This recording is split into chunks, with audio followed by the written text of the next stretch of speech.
Jadi hari ini saya Dinda Eswastika bakal ngemandu acara webinar sore hari ini. Dan kita juga udah kedatangan tamu yang udah bisa teman-teman lihat, yaitu teman-teman dari Vexanium. Ada Mas Rain, Mas Yuda, dan Mas Dani. Halo Mas. Halo, selamat sore. Halo. Gimana nih kabarnya? Sehat? Sore. Baik. Oke, berarti hari ini udah siap ya buat sharing ilmu sama teman-teman yang lagi nonton sekarang? Sudah siap. Oke. Tapi sebelum kita mulai sharingnya, kita perkenalan sedikit dulu tentang kode politan kali ya. Saya mau share screen dulu ya, sebentar. Oke, jadi buat teman-teman yang belum tahu kode politan itu apa, kode politan itu sebuah platform pembelajaran tentang pemrograman online dan berbahasa Indonesia. Kalian bisa lihat websitenya di kodepolitan.com. Kemudian di online course bisa dilihat ada apa aja sih kelas yang kita punya. Jadi kita itu punya kelas yang membership dan juga kelas satuan atau kelas lifetime. Jadi kalau kelas membership itu kalian bisa pilih kelas itu bisa diakses berapa bulan. Harganya beda-beda tergantung dengan kemampuan kalian. Tapi itu sifatnya ya ada jangka waktunya. Kalian bisa milih yang 1 bulan, 4 bulan, atau 6 bulan. Tapi selain itu juga ada kelas satuan atau kelas lifetime, di mana kalian bisa mengakses kelas itu seumur hidup kalian. Jadi kalian nggak punya batas waktu buat belajar di kelas itu. Dan kabar baiknya lagi juga, selama bulan Ramadan ini kita ada diskon 50% untuk semua kelas, baik kelas satuan ataupun kelas membership. Jadi bisa langsung dicek di websitenya Kodepolitan, www.kodepolitan.com. Selain itu di websitenya juga kalian bisa lihat webinar atau artikel-artikel tentang pemrograman dan teknologi yang tentunya up to date. Dan sebelumnya juga kita udah pernah bikin webinar bareng Vexanium. Bisa dilihat juga replaynya di webinar Kodepolitan. Dan ada info juga nih buat teman-teman yang mau ikutan hackathon, bisa pendaftarannya masih dibuka, kalian masih bisa ikutan. Buat info lebih lengkapnya bisa dilihat di artikelnya Kodepolitan, atau nanti linknya saya tulis di chatroom ya. Jadi teman-teman barangkali yang mau ikutan hackathon, mau bikin maps atau bikin aplikasi yang tentunya sesuai dengan tema keadaan saat ini, yaitu COVID-19, mungkin kalian mau bikin solusinya yang bisa membantu, bisa langsung dicek di website Kodepolitan di artikel Hack for Better Days. Dan juga ada kabar baik nih buat teman-teman. Jadi webinar hari ini tuh ada hadiahnya. Nah, hadiahnya itu bisa kalian cek di Instagramnya Kodepolitan, @kodepolitan. Jadi hari ini bakal ada 10 orang yang beruntung, bakal mendapatkan voucher sebesar 20.000 yang bisa kalian pilih mau di top up di OVO atau di GoPay. Dan caranya itu 5 pertanyaan terbaik. Jadi kalian yang mau punya pertanyaan seputar materi yang akan disampaikan hari ini, bisa langsung ditulis di slide.do/cpxfax.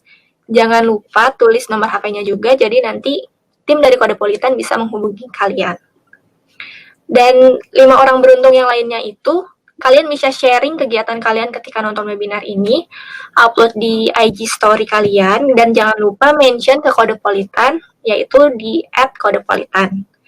Oke, jadi buat yang ketinggalan informasinya bisa cek langsung aja di websitenya Kodepolitan. Oke. Gimana nih sekarang mas dari Vexanium, teman-teman dari Vexanium udah siap buat sharing ilmunya? Ya, sudah siap saya. Oke, kalau gitu sekarang kita langsung dengerin aja materi yang akan disampaikan dari Mas Rain dulu yang pertama. Mas Rain itu bakal ngebahas tentang basic smart contract ya? Ya, basicnya smart contract. Kemudian bakal dilanjut sama Mas Dani dan Mas Yuda. Okay, so time is yours. Selamat ngedengerin ya teman-teman. Ya, ini slide-nya sudah kelihatan ya? Kelihatan. Kelihatan, oke. Selamat sore teman-teman, saya Rain Mahatma dari Vexanium. Dan di sesi kali ini saya akan membagikan banyak tentang blockchain dan smart contract. Nah, sebelum kita mulai, saya mau berterima kasih dulu kepada beberapa media partner kita. Kita punya media partner lebih dari 8 teman kita yang ikut menyebarkan tentang informasi dari webinar sore hari ini. Nah, di sesi kali ini saya tidak banyak ngomongin tentang apa itu blockchain dan tentang use case blockchain, karena kalau ngomongin apa itu blockchain dan use case-nya itu bisa panjang banget ya, bisa panjang banget. Jadi teman-teman bisa lihat video saya sebelumnya yang lebih detail. Ini 1 jam lebih sedikit ya. Ini linknya sudah ada di YouTube ini.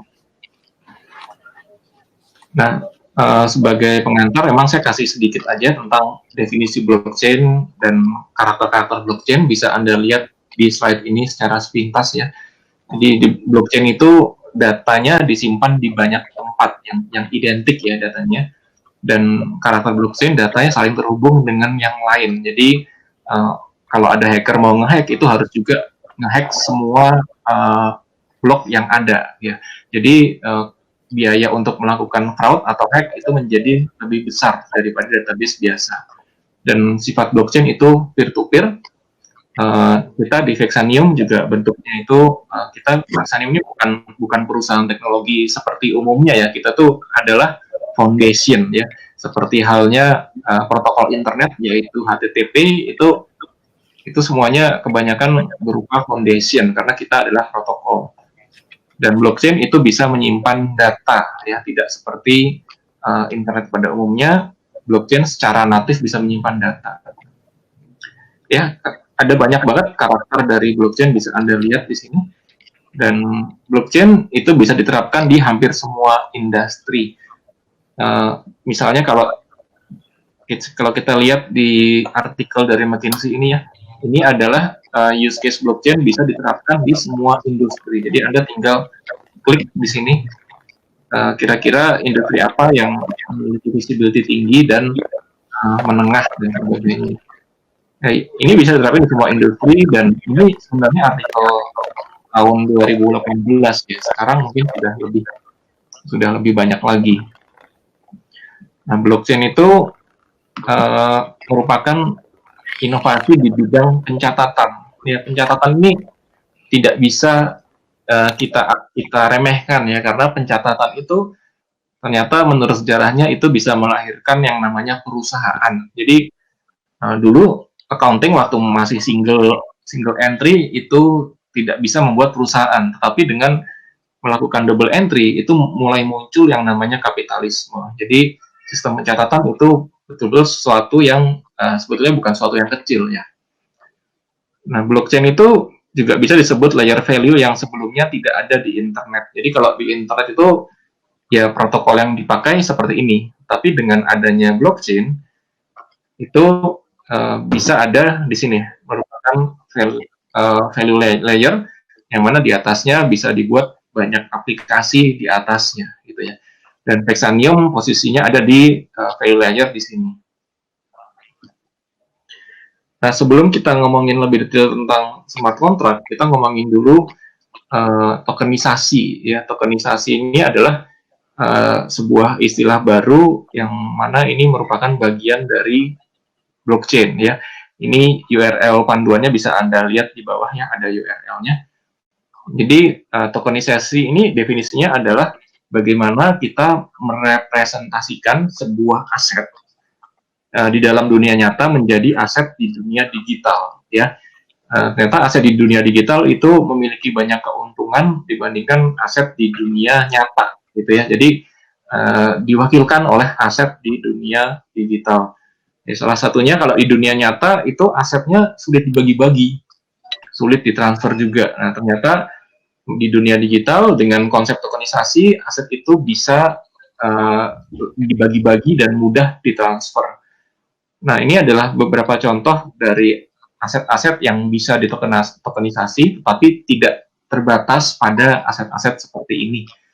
Ya, jadi Anda bisa cari contohnya sendiri, ya googling aja tokenized gold misalnya. Di luar negeri juga ada orang mulai mentokenisasi kaos dan kaos kaki. Bayangkan nih.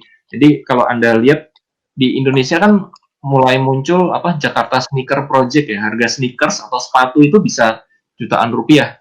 Nah, di luar negeri itu satu sepatu itu bisa dipecah-pecah jadi satu token ya. Token sepatu, harga sepatunya 2 juta dipecah-pecah satu sepatu misalnya 20.000. Jadi yang bisa beli banyak orang, yang bisa berspekulasi di harga sepatu tersebut bisa lebih banyak orang ya.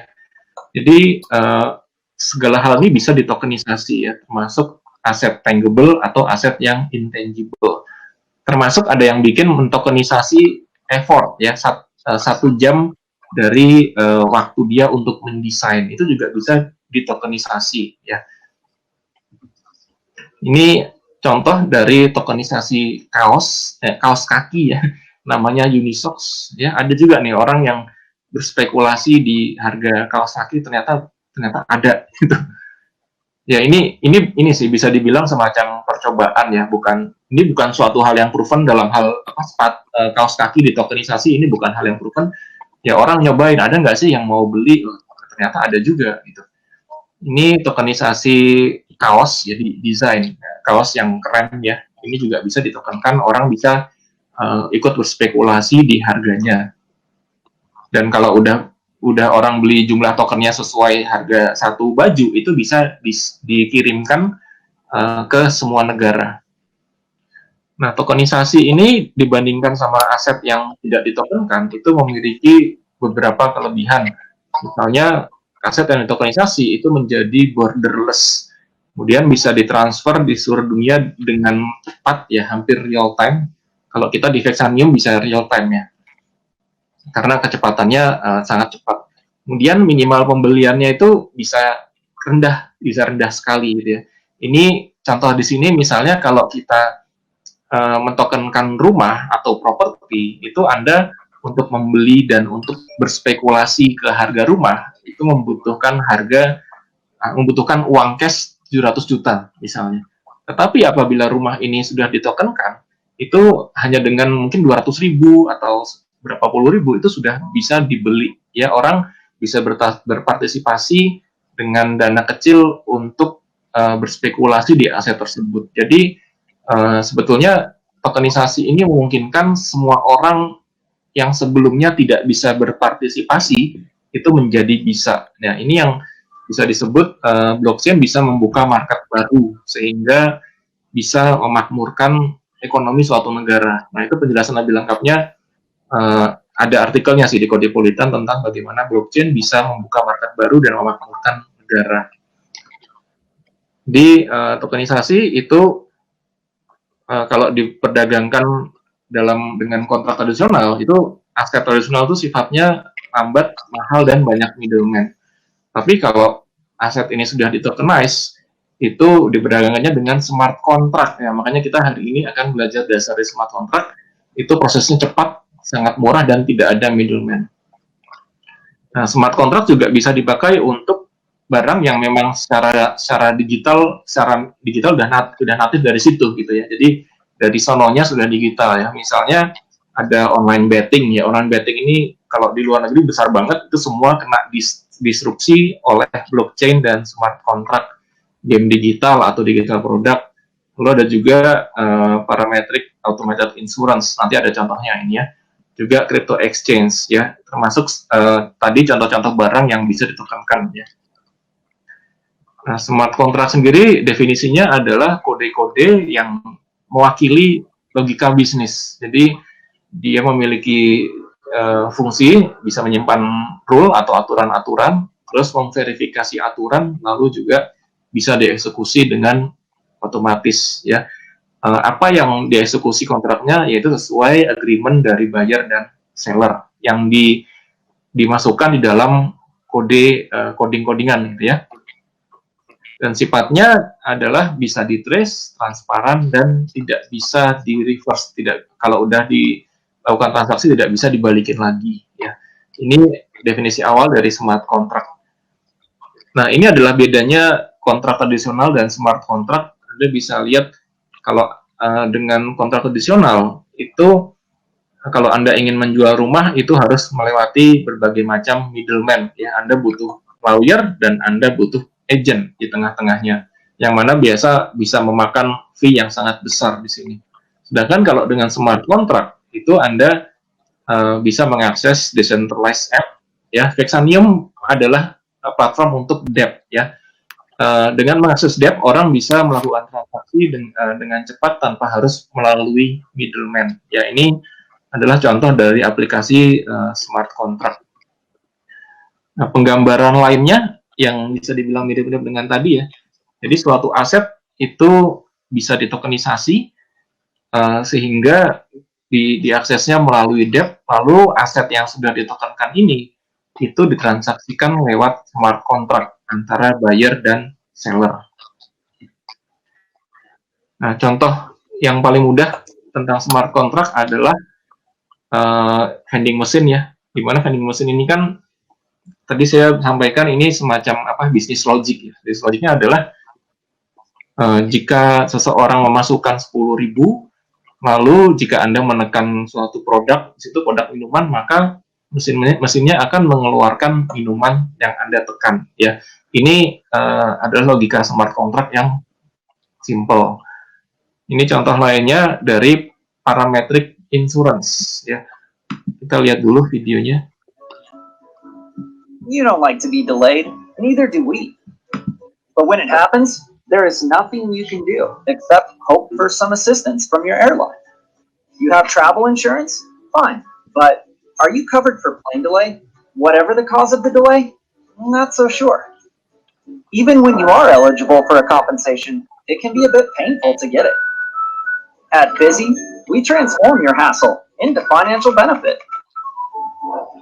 Purchase Busy at busy.axa and get compensated instantly. No need to ask for it, no paperwork, no wasted time. Busy is a next generation parametric insurer. Busy is transparent. The amount of the compensation is displayed to you before you buy and stored in a blockchain. Busy cannot change terms after your purchase. Busy is easy. You don't need to ask for compensation. If your plane is late by more than 2 hours, public databases of plane status information will automatically trigger your compensation. Busy is fast. You are notified of your compensation minutes after your plane lands. Busy is sure. Your insurance works in 100% of cases, whatever the cause of delay. Busy. You will learn to love delay.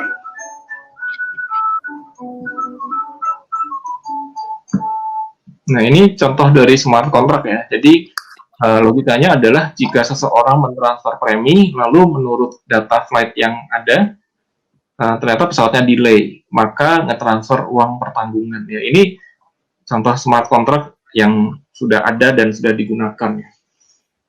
Nah, contoh berikutnya supply chain. Nah, supply chain ini pasti akan menggunakan blockchain. Kenapa? Karena karakter supply chain itu melibatkan banyak pihak yang berasal dari entitas yang berbeda-beda dan tidak saling percaya. Nah, jadi karakter blockchain itu kan immutable ya, tidak data setelah dimasukin tidak bisa diedit.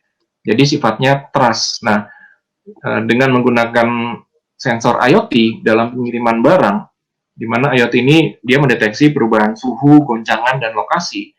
Jadi transaksi smart contract-nya itu jika barangnya sampai di gudang tujuan, maka kepemilikan barang dipindahkan ke akun penerima barang. Kemudian misalnya di tengah jalan ada suhunya melebihi ketentuan atau mungkin goncangannya meningkat secara drastis, itu data yang ada akan tercatat di blockchain dan itu tidak bisa diedit. Nah, ini adalah contoh penggunaan smart contract di dunia supply chain. Nah, contohnya sebenarnya ada banyak banget selain supply chain dan insurance. Di sini ada contoh beberapa marketplace ya, dan juga on-demand service yang kayak Gojek itu juga ada yang buat di luar negeri ya, namanya Daxi gitu ya. Dan semua jenis aplikasi ini, baik itu marketplace atau decentralized exchange atau on-demand, itu memiliki smart contract-nya masing-masing. Kalau basic DEX ini adalah decentralized exchange juga yang menggunakan blockchain Vexanium ya. Ada salah satu developer yang membuatnya di sini. Nah, marketplace ini Open Bazaar ini seperti Lazada gitu ya. Dia membuat marketplace peer to peer yang menghilangkan middleman. Jadi contoh smart contract simpelnya adalah jika seseorang melakukan deposit lalu orang ini dia beli barang, tombol buy tekan, maka depositnya pindah dari buyer ke akun seller. Kan simpelnya seperti itu. Nah, ini adalah contoh simpel dari smart contract, tapi contohnya ada banyak banget. Ya, Anda bisa googling aja blockchain marketplace atau e-commerce blockchain gitu ya. Itu contohnya di luar negeri banyak banget, tapi di Indonesia ini belum ada. Sehingga menjadi peluang besar apabila Anda ingin mempelajari hal ini lebih dalam. Nah, ada seorang expert dia berpendapat kalau blockchain dan smart contract itu bisa lebih besar daripada online marketplace di sini ya. Jadi kita bisa lihat toko offline itu terdisrupsi oleh online marketplace. Kemudian blockchain dan smart contract itu bisa mendisrupsi online marketplace. Kenapa? Karena sifatnya yang peer-to-peer sehingga menghilangkan middleman, lalu bisa melakukan transaksi lewat smart contract. Ya, ini menurut pendapat seseorang.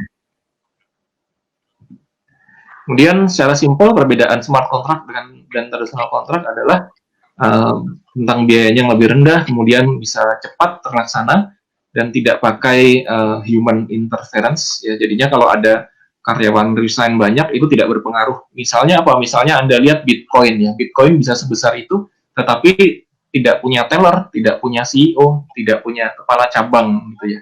Jadi tidak ada atau minimal keterlibatan human. Kemudian di smart contract kita trust the code dan sifatnya yang otomatis.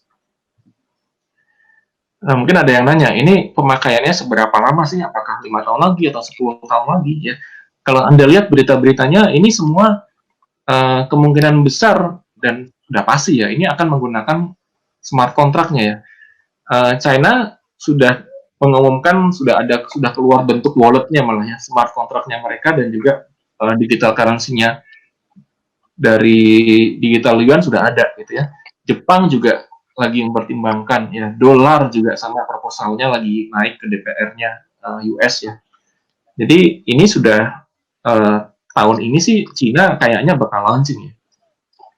Nah, ini contoh dari kabarnya walletnya digital yuan sih ya. Dan dari berita yang ada ya, ada yang bilang Starbucks sama McDonald ya kalau nggak salah sudah melakukan uji coba juga dengan digital yuan dengan menggunakan walletnya mereka gitu ya. Jadi kalau misalnya ini digunakan di transport, jadi bisa dibilang mungkin kalau lokasinya sampai di tujuan, maka depositnya pindah dari penumpang ke transporter. Gitu. Mungkin bisa pakai semacam IoT membaca lokasi atau mungkin tap pakai NFC, kurang tahu. Tapi ini misalnya smart contract bisa seperti ini.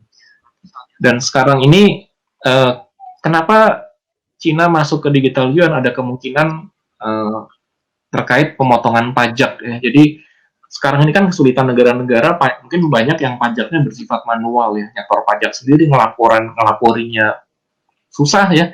Kita di Indonesia juga susah ya ngelaporin pajak ya.